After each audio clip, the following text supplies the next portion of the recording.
मेरे पिता और उनके मित्र चाचा लिल्हू ने यहाँ इनका पालन आरंभ किया था। उन्हीं चाचा और पिताजी के साथ मैंने पहली बार शहद निकाला।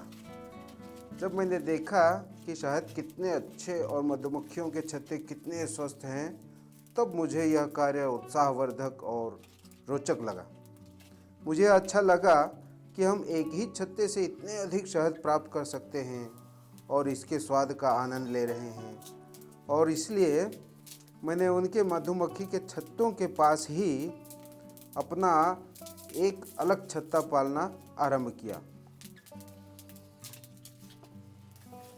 और अपने दोस्तों को वहाँ ले जाकर शहद निकालता और उसका आनंद लेता। इस प्रकार मैंने मधुमक्खी पालन की अपनी यात्रा आरंभ की।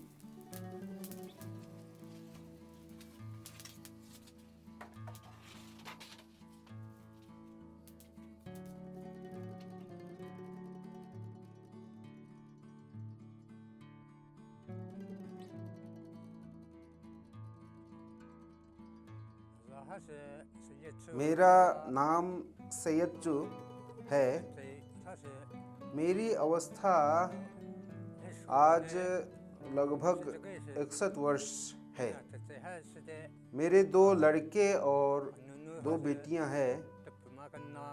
मैंने लगभग 20 वर्ष की अवस्था में ही पूरी तरह से मधुमक्खी पालन का कार्य आरंभ कर दिया था। तब से आज 40 वर्ष के लगभग बीत चुका है।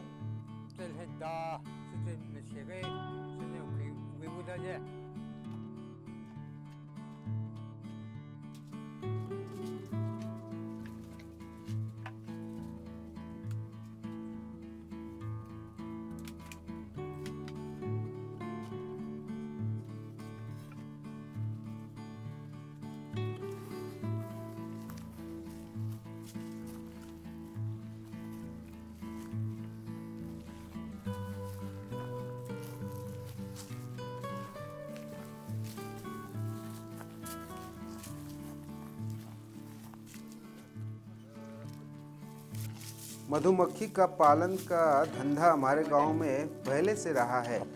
मेरे पिताजी भी यही कार्य करते थे। उन दिनों 4-5 लोग इस कार्य को करते थे और मैंने उनके साथ इस व्यवसाय को समझते और उनका अनुकरण करते हुए धीरे धीरे सीखा। यदि पानी अंदर चला जाए तो ठंड से मधुमक्खियों के मर जाने का डर रहता है। इसलिए मैं तख्तों के ऊपर कुछ ऐसे ढक्कन लगा देता हूँ जिससे पानी अंदर न जा सके। इससे मक्खियों के जीवित रहने की संभावनाएं बढ़ जाती हैं।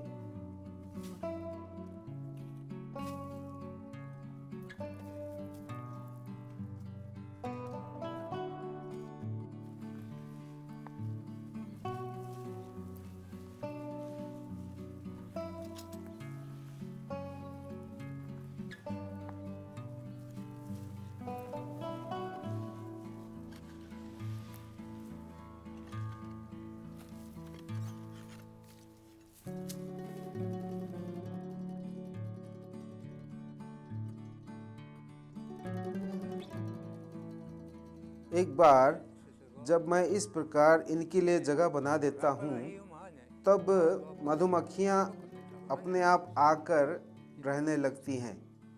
जब वे चली जाती हैं, तब मैं उनके छत्तों के अवशेष को निकालकर साफ कर देता हूँ ताकि वे फिर से आकर अपना छत्ता बना सकें। इसलिए मैं अभी इसे साफ कर रहा हूँ। ये ढक्कन शहद निकालते समय भी काफ़ी सहायक होते हैं, क्योंकि इनके कारण धूल और गंदगी अंदर नहीं जाते हैं और हम साफ शहद निकाल पाते हैं।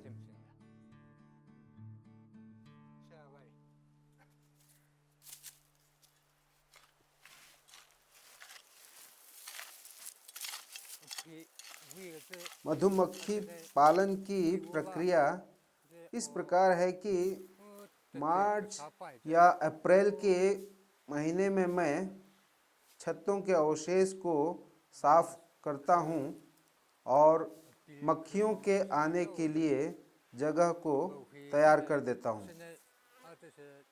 मई से जून के बीच शहद निकालने का सबसे अच्छा समय होता है।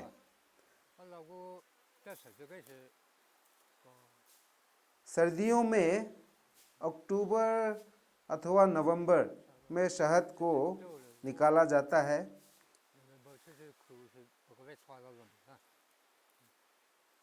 यदि मक्खियों के छत्ते अच्छे हों तो दिसंबर तक भी शहद को निकाला जा सकता है। मक्खियों के छत्ते के लिए जगह बनाते समय दीवार के लिए प्रायः पत्थरों तथा ढक्कनों के लिए लकड़ी के तख्तों का प्रयोग किया जाता है और उन्हें प्राकृतिक स्वरूप में छत्ते बनाने देने दिया जाता है। इस प्रकार से अच्छी फसल प्राप्त होती है।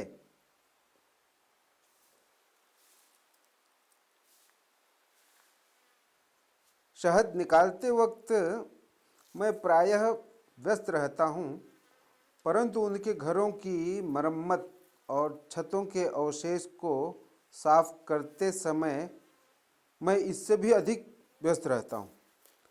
इन दिनों अक्सर बड़ी मक्खियाँ अथवा भिंड आते हैं और मधुमक्खियों को भगा देते हैं।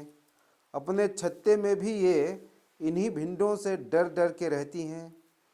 इसलिए मेरे लिए यह सबसे व्यस्तता के दिन होते हैं। इस मौसम में मैं इनकी रखवाली में अपना समय लगाता हूँ।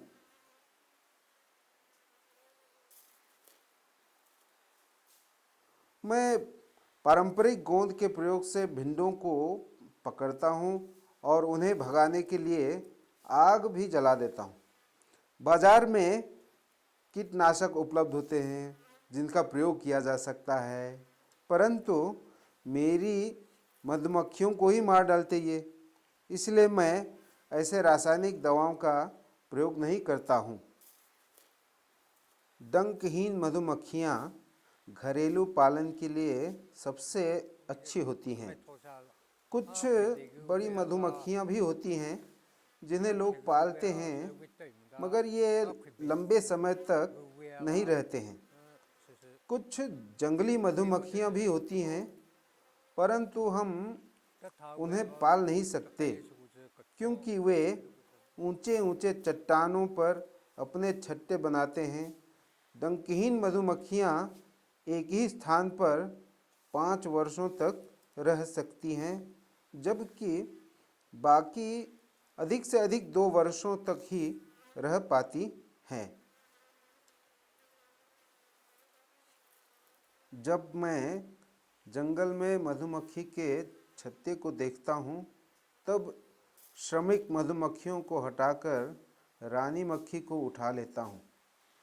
सावधानीपूर्वक इसे किसी पत्ते में रखकर धीरे धीरे छत्ते के लिए बनी जगह पर इसे स्थानांतरित कर देता हूँ, जिससे श्रमिक मक्खियाँ उसके पीछे पीछे आकर उसके साथ रहने लगे।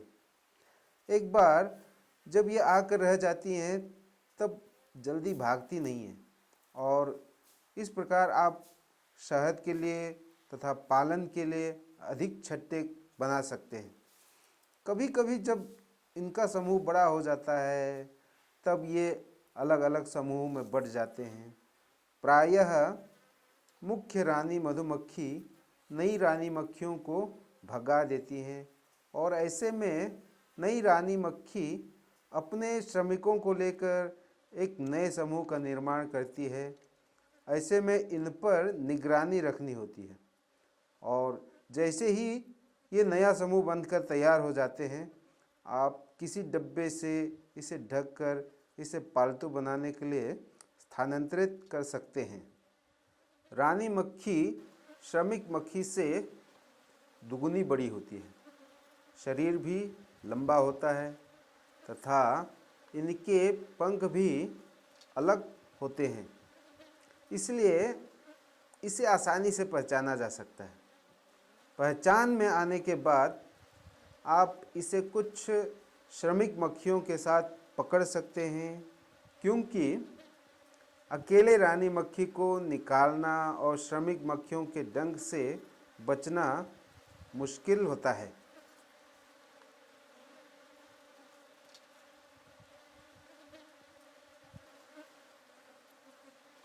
मैं इनके डंक मारने से नहीं डरता हूँ। मैं एक मधुमक्खी पालक हूँ, इसलिए मैं नहीं डरता हूँ।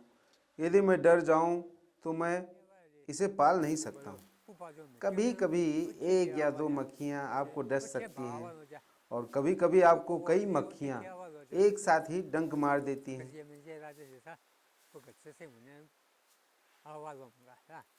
मगर हमारा तो इनके संगति में रहते हुए अब दर्द का अनुभव ही नहीं होता है।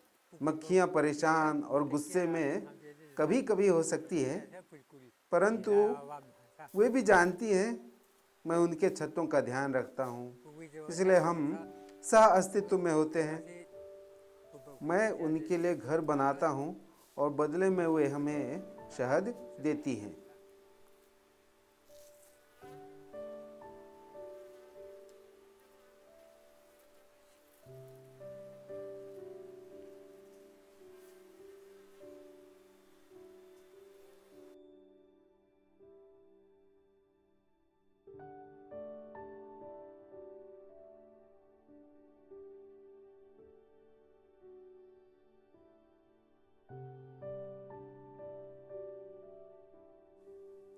यही एकमात्र खेत है जहाँ कुटिया है, लेकिन इसके पास ही एक और खेत है तथा जंगल के उस पार भी एक और है। इनके अतिरिक्त ऐसे 4-5 और स्थान है जहाँ मैं मधुमक्खी पालन का कार्य करता हूँ। मेरे पास इस खेत में लगभग 150 छत्ते हैं और कुल मिलाकर लगभग 300 से अधिक होंगे। इस वर्ष इस खेत में 150 छत्तों में से 144 घरों में इन्होंने छत्ते बनाए, मगर मैंने केवल 90 छत्तों में से शहद निकाले।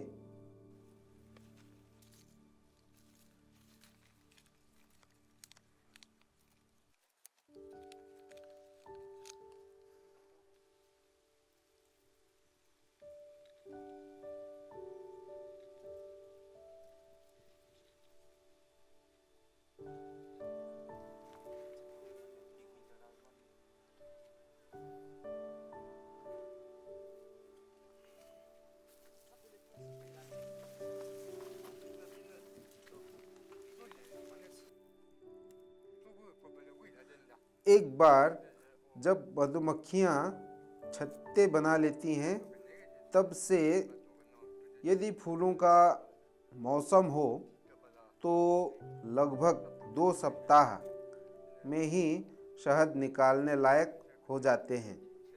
मैं बेमौसम के समय उन्हें ऐसे ही रहने देता हूँ, परंतु जब फूलों का मौसम आरंभ हो जाता है तब इन्हें तैयार होने में 2 या 3 सप्ताह ही लगते हैं।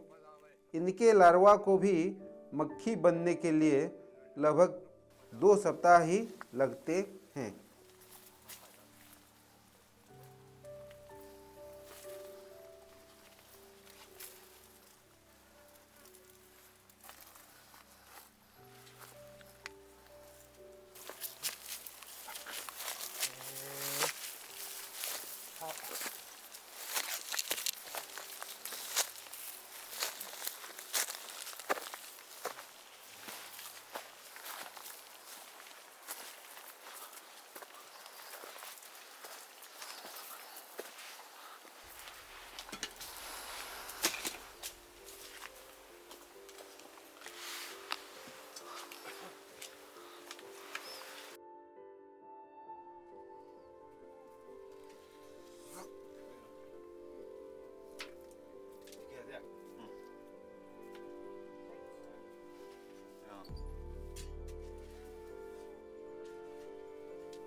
जिन छत्तों को मैं प्राकृतिक परिवेश में मिट्टी के अंदर पालता हूँ वे अधिक शहद उत्पन्न करते हैं और इसलिए मैं उस पद्धति को अधिक पसंद करता हूँ। तख्ते के डिब्बों में या फिर किसी अन्य डिब्बे में छत्तों में शहद अधिक नहीं होते। इसके साथ ही डिब्बों में पालने पर भिंडों या बड़ी मक्खियों के आक्रमण का भी अधिक भय होता है और ऐसे में अधिकांश समूह भाग जाते हैं, मगर मिट्टी के अंदर वे सुरक्षित रहती हैं, इसलिए यह पद्धति अच्छा माना जाता है। लोग शहद को निचोड़ने के लिए मशीन का प्रयोग करते हैं, मगर मैं उसका प्रयोग नहीं करता। मैं एक अच्छे थैले का प्रयोग करता हूँ और शहद के खाने सूख कर कड़े ना हो जाए, इसके लिए थैले को प्लास्टिक से ढक देता हूँ और उसमें शहद के खाने को रखकर लटका देता हूँ ताकि शहद अपने आप उस थैली में रिस कर आ जाए। इस प्रक्रिया में शहद को पूरी तरह से गिरने के लिए 4 दिन से 1 सप्ताह का समय लगता है। साफ और शुद्ध शहद निकालने के लिए यही सबसे अच्छा तरीका होता है। इसके बाद शहद को मैं बोतलों में भर देता हूँ, जिन्हें लोग आकर मेरे घर से खरीद लेते हैं। मैं अपने उत्पाद को बेचने कहीं नहीं जाता हूँ, लोग स्वयं आकर ले जाते हैं।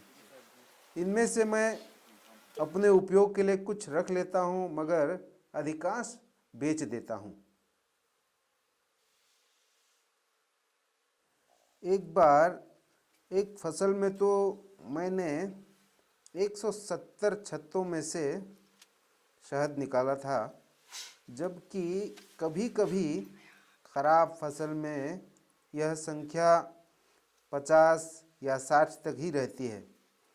औसतन प्रत्येक फसल में लगभग मधुमक्खी के 90 छत्तों से शहद निकाले जाते हैं।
지구 반 조자야 하.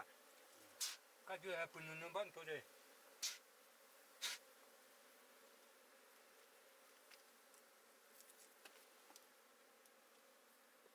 मुझे अपनी मेहनत का फल मिलता है, इसलिए मैं इसी कार्य में ही लगा हुआ हूँ। मेरे पास जीवन यापन के दूसरे साधन नहीं है और मधुमक्खी पालन का कार्य मुझे खेतों में कार्य करने से अधिक पसंद है, इसलिए मैं मधुमक्खी पालक हूँ।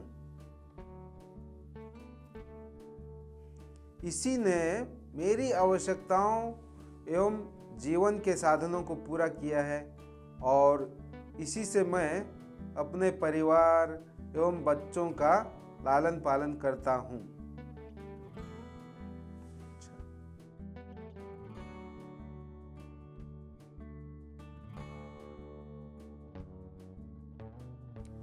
मेरे गांव में और भी अनेक लोग मधुमक्खी पालते हैं और मैं सोचता हूँ कि वे भी मेरे जैसे ही इसी से अपनी आर्थिक स्थिति को मजबूत करते होंगे।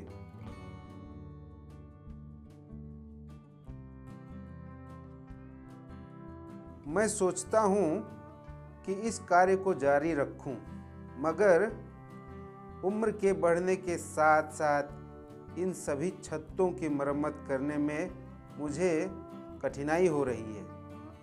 मगर मैं इसे जारी रखते हुए इस मधुमक्खी पालन की कला को और आगे बढ़ाता रहूँगा।